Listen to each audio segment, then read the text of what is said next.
Déclaration molles et générale pour un euro numérique que personne n'attend. L'impatience, comprendre ce qu'il sera, au juste. Et d'ailleurs, des monnaies numériques de banque centrale, est-ce qu'il en existe déjà ailleurs, dans d'autres zones monétaires? C'est ce que nous allons voir aujourd'hui. Je m'appelle Tom Benoît, bienvenue dans ce nouveau numéro des Dessous du Cash.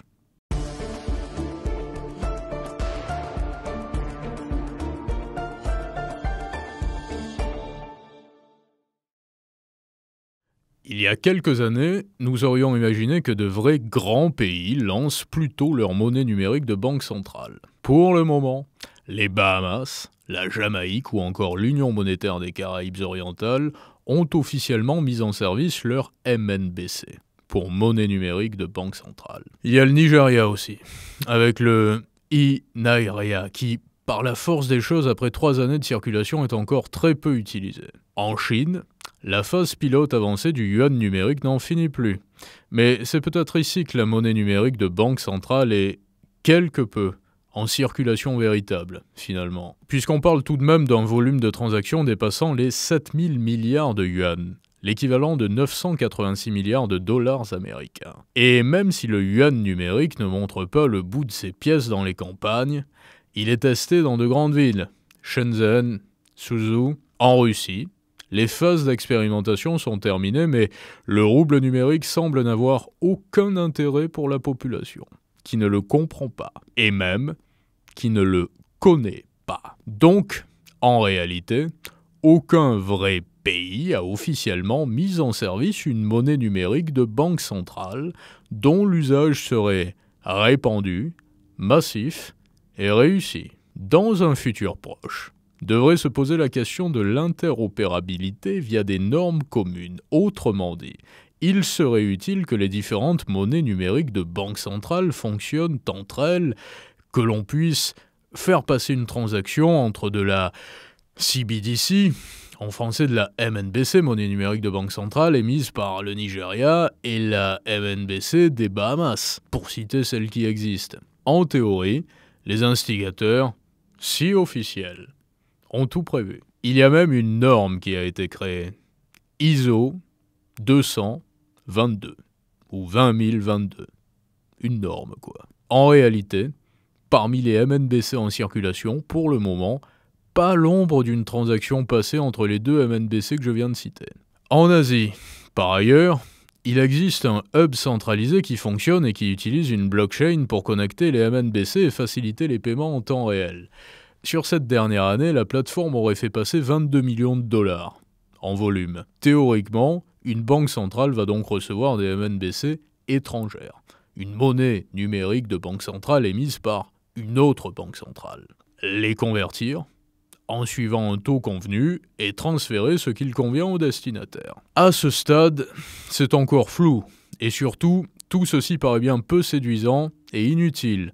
Qui a envie d'utiliser une crypto-monnaie de banque centrale, ultra traçable, nouvelle, n'apportant rien de plus ni en stabilité ni en usage? Au contraire même, pas grand monde.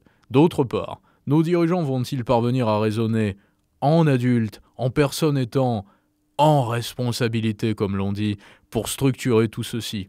Fort peu probable, là aussi. Vous imaginez les Européens se mettre autour d'une table avec Vladimir Poutine pour définir la coopération avec la Banque centrale de Russie en matière de MNBC? Sûrement pas. N'oubliez pas que si le rouble est une monnaie, que l'euro et le dollar sont aussi des monnaies, c'est un peu parce qu'il y a nombre d'années, l'idée que l'on se faisait du monde était de permettre des échanges entre tous les pays. Le système monétaire mondial, international, n'est pas une résultante de l'opération du Saint-Esprit, et non. À l'heure à laquelle un dépositaire comme Euroclear devrait répondre aux décisions politiques européennes qui violent le droit de propriété en captant des avoirs russes, il est évidemment impensable, impossible que la Russie et l'Union européenne soient en mesure de discuter pour structurer des échanges entre le futur rouble numérique et le futur euro numérique. Cash plus, comme il pourrait convenir de le dénommer, selon les dernières informations. Par ailleurs, en Europe, vanter la rapidité pour les paiements en euros numériques est un sophisme. En pratique, c'est le progrès technologique qui permet la rapidité des paiements, pas le fait que ce soit directement une banque centrale qui soit chargée des opérations. On peut allègrement imaginer que les banques commerciales, profitant des avancées numériques de notre temps, soient en capacité de faire passer des paiements en quelques secondes, qu'une monnaie numérique permette de bancariser des populations qui ne le sont pas. Même remarque, il n'y aura pas de compte. Si, ce sera exactement la même chose. Il y aura une interface sur un smartphone et cette interface traduira un compte détenu directement auprès de la banque centrale. Sincèrement, les banques en ligne font déjà ça très bien et sont en capacité de le faire pour des coûts insignifiants. Quant à la compétition avec les crypto-monnaies privées, cela relève tout simplement du fantasme ou de la folie, c'est la même chose. Ce qui séduit concernant ces dernières est justement l'aspect décentralisé.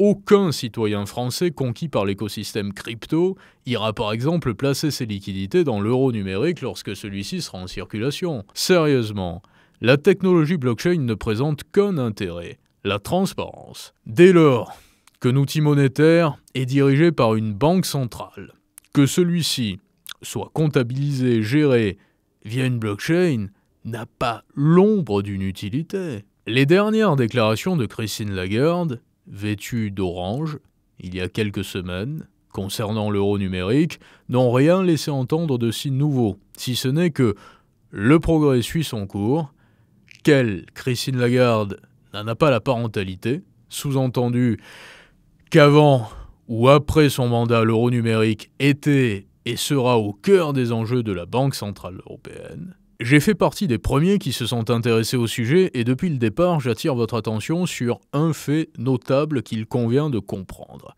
L'euro numérique aura une structure distincte de l'euro traditionnel. C'est intéressant, pourquoi ? Car ce sera la première fois de l'histoire, de la BCE en l'occurrence, que deux monnaies de banque centrale vont être émises simultanément. Il apparaît en effet impossible que l'euro numérique soit de l'euro. Par contre, il est largement prévisible que la BCE se débrouille pour garantir une forme de, disons, parité fixe vis-à-vis de l'euro.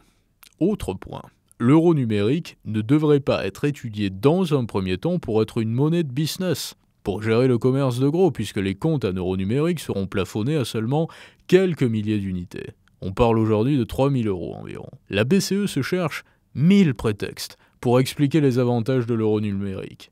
Il va compléter les espèces, par exemple. Sûrement pas. Les espèces, depuis la nuit des temps, ont avant tout la capacité de passer au-delà des radars. Des services fiscaux, par exemple. Avec un euro numérique, directement géré par la Banque centrale, il me semble que l'on sera sur un tout autre territoire. Pour revenir à la structure de cet euro numérique, à ce stade, il est très difficile de l'imaginer, tant l'intérêt et le lancement de cette CBDC semblent flous. Le volume monétaire de Cash Plus devrait se situer au départ entre 500 milliards et 1000 milliards d'euros. À titre de comparaison, en janvier 2025, la masse monétaire M3 de la zone euro, qui comme vous le savez inclut pièces et billets en euros, dépôts et même certains instruments financiers, donc la masse monétaire la plus large, est estimé à environ 16 750 milliards d'euros. Si l'euro numérique représente à son lancement un volume de 800 milliards, ce volume représenterait alors environ 5% de la masse monétaire de l'euro. Pourquoi ces chiffres ? Un calcul assez simple, si 340 millions de personnes, donc en zone euro, détiennent chacune 3000 € numériques, 3000 unités d'euros numériques, 340 millions multipliés par 3000, le volume théorique atteint un peu plus de 1000 milliards d'euros. Tout ceci est purement hypothétique, j'en conviens. Il va falloir être attentif et écouter ce que dit la BCE, car ce qui suscite mon intérêt réside surtout en la frontière qui va distinguer l'euro de l'euro numérique, et donc la cohabitation entre les deux monnaie banque centrale, puisqu'apparemment elle étude un mécanisme permettant de rediriger automatiquement des excédents en euros numériques vers des comptes euros traditionnels. Un waterfall qui permettrait de contrôler assez facilement le volume monétaire de l'euro numérique. La BCE ne semble pas savoir exactement ce qu'elle va faire de l'euro numérique vis-à-vis de l'euro. L'intégrer progressivement à la masse monétaire en euros, c'est une hypothèse. Par nature, si on intègre progressivement de l'euro numérique à de l'euro, c'est bien que l'euro numérique n'est pas de l'euro, qu'il s'agit d'une autre structure. Les billets en euros ne sont pas intégrés progressivement à la masse monétaire en euros. Ils sont, dès le départ, de l'euro. Là où ce plan m'est encore plus abscon, c'est au moment où je découvre que la BCE n'exclut pas de laisser piloter l'euro numérique en partie par les banques commerciales, et qu'elle n'exclut pas totalement de permettre aux banques commerciales de générer du crédit en euros numériques. Déjà, comment générer du crédit avec une structure monétaire dont la détention serait plafonnée à 3 000 €? La BCE dit aussi « Les banques pourraient apporter leur savoir-faire en matière de paiement. Donc le château de cartes dont les fondations étaient « Il nous faut pouvoir parfois nous passer des banques car leurs services sont toujours payants » n'est plus tout à fait solide. Par ailleurs, s'il s'agit d'inventer ce qui existe déjà, je n'en vois pas l'intérêt. Les banques de second rang sont déjà toutes très opérationnelles en matière de KYC et de respect des règles anti-blanchiment. Allons même plus loin.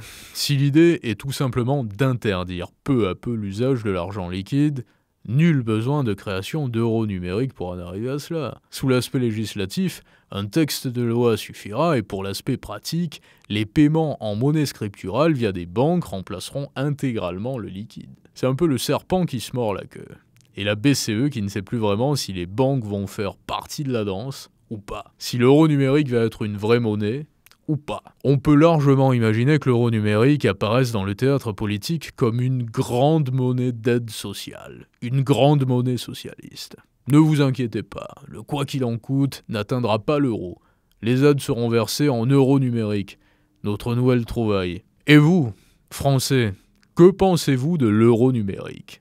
Dites-le moi en commentaire. Et je vous donne rendez-vous très bientôt pour un prochain numéro des Dessous du Cash.